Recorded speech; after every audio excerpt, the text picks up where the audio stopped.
Deux bonnes nouvelles font leur irruption dans la vie de Francis Apellete. Il vient de décrocher un emploi en tant que gestionnaire et sa femme Angèle vient d'accoucher d'un garçon prénommé Toussaint. C'est une joie indicible qui l'anime. Les projets de vie n'ont pas tardé.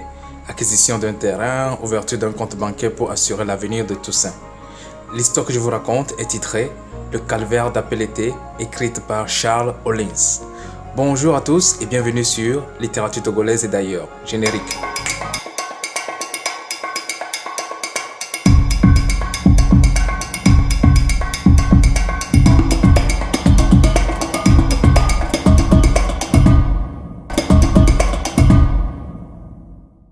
Charles Hollins est dramaturge et traducteur-interprète. Il publie aux éditions Continent en 2014 Le calvaire d'Apellete, un drame en 5 actes et 17 scènes. Vous l'aurez compris, nous sommes en face d'une pièce de théâtre. À l'exposition, la scène débute au cimetière, c'est la Toussaint. On voit Apellete qui pose 2 gerbes de fleurs et allume des bougies sur la tombe de ses parents. Il leur raconte son bonheur, il a un emploi et Angèle, sa femme, vient d'accoucher un fils. Dans son couple règne la paix, une bonne harmonie et la communication.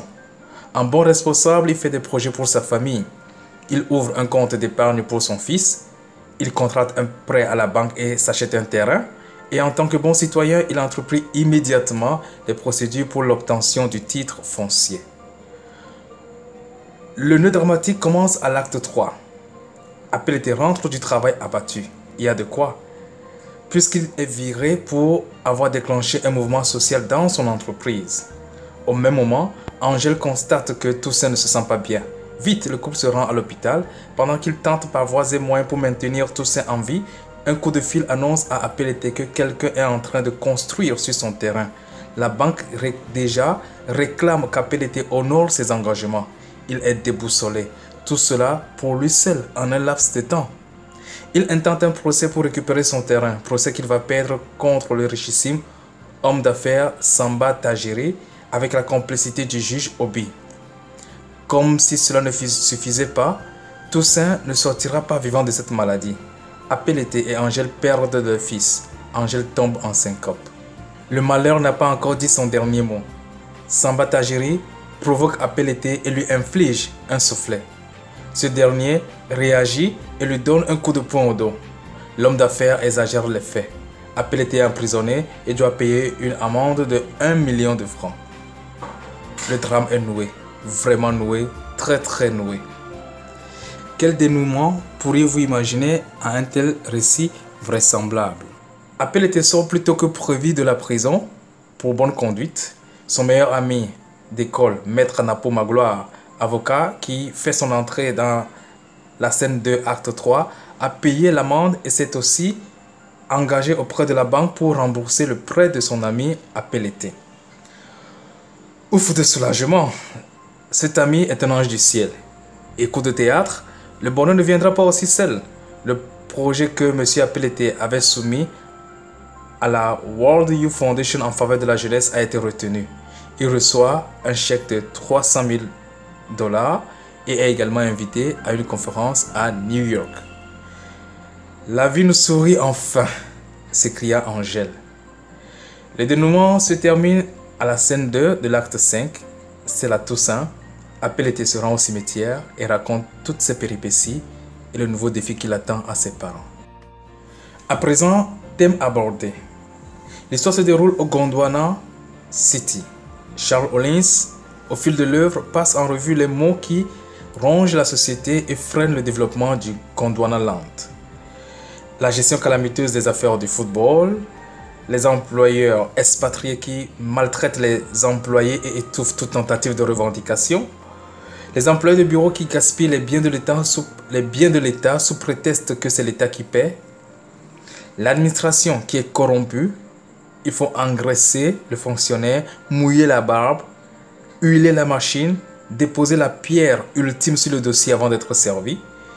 L'hôpital public qui est aussi mal géré. À l'hôpital public, les réactifs manquent et un médecin de cet hôpital vous réfère chez lui, dans sa clinique, qui plus est équipé plus que le CHU ou l'hôpital général du gouvernement. Le secteur judiciaire qui n'est pas juste et qui cautionne les magouilles. la double vente de terrain qui continue à faire des victimes. Autant de pratiques dénoncées par le dramaturge. Il énonce ces thèmes avec une telle simplicité qu'il ne peut vous laisser indifférent, à moins que vous ayez des cornes à la place des cheveux. Toujours dans les thèmes abordés, il prône des valeurs comme l'amitié, surtout entre Apellete et Maître Napo. Il y a aussi l'amitié entre le juge aussi et l'homme d'affaires. Mais là, ça c'est notre débat. L'amour, la paix, l'harmonie, la communication conjugale. Le couple est resté fort et soudé malgré la tempête, malgré les moments noirs de la vie. La patience et l'espoir, ainsi est faite la vie, et c'est une grande leçon. Après le calvaire, la résurrection et la gloire. L'espace et le temps. Comme vous le savez déjà, l'histoire se déroule au Gondwana City, capitale du Gondwanaland. Aucune autre indication géographique ne nous permet de localiser ce pays sur une carte. Le nomastique des personnages de la pièce nous donne cependant une idée. Nous avons Apellete, Angèle, Napo, Samba, pour ne citer que ces noms-là, et ces noms sont évocateurs. L'histoire se déroule sur une année. Commence à la Toussaint, qui est un 1er novembre sur le calendrier grégorien, et se termine le 1er novembre suivant. Ces bonheurs et malheurs éphémères sont allés trop vite. Des fois, on se demande si Charles Hollins, dans sa création littéraire, ne tient plus compte de la notion du temps. Surtout lorsque nous voyons la maladie, l'hospitalisation, les examens médicaux, les soins, le décès de Toussaint, la mise en demeure de la banque en parallèle avec d'autres événements tels que les 2 procès. On peut se dire que l'auteur a fait une compression du temps. Il s'est carrément mis au-dessus du temps. Ce sont les événements qui l'intéressent et c'est ce qu'il veut nous faire voir. Aussi, c'est peut-être parce que l'horloge théâtrale et scénique ne tourne pas de la même façon que l'horloge ordinaire de la vie quotidienne. Maintenant, essayons de voir de plus près l'écriture de cette pièce. Charles Hollins avait le choix entre 3 genres littéraires majeurs pour raconter le calvaire d'Apellete. Il a choisi le théâtre. Pourquoi? Tout simplement parce qu'il est dramaturge. Et oui, aussi simple que ça. Allez lire Awa, la femme, et vous comprendrez.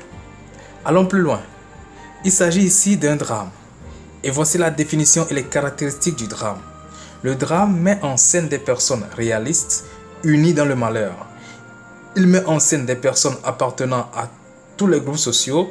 Ceux-ci s'expriment dans leur langage habituel, ce qui explique la présence de plusieurs registres de langue. L'histoire doit être vraisemblable afin de présenter les préoccupations d'une société. On décrit donc les qualités et les défauts des personnages. Ce qui différencie le drame de la tragédie est l'idée du destin. Dans la tragédie, le personnage ne peut rien changer à son avenir. Tout est déjà écrit d'avance. Dans le drame, le personnage peut aussi vivre une situation dramatique, mais celle-ci pourrait être changée. Elle ne fait pas partie intégrante de la vie du personnage. Alors, à votre avis, et au regard de cette définition et ses caractéristiques, notre dramaturge Charles Hollins a-t-il respecté le canon qui régit le drame dans son œuvre, Le calvaire d'Apellete? Prenez juste 15 secondes pour y répondre en laissant un commentaire. Sur cette sollicitation, je vous dis au revoir et à la prochaine pour une autre découverte. D'ici à là, portez-vous bien. Bye bye.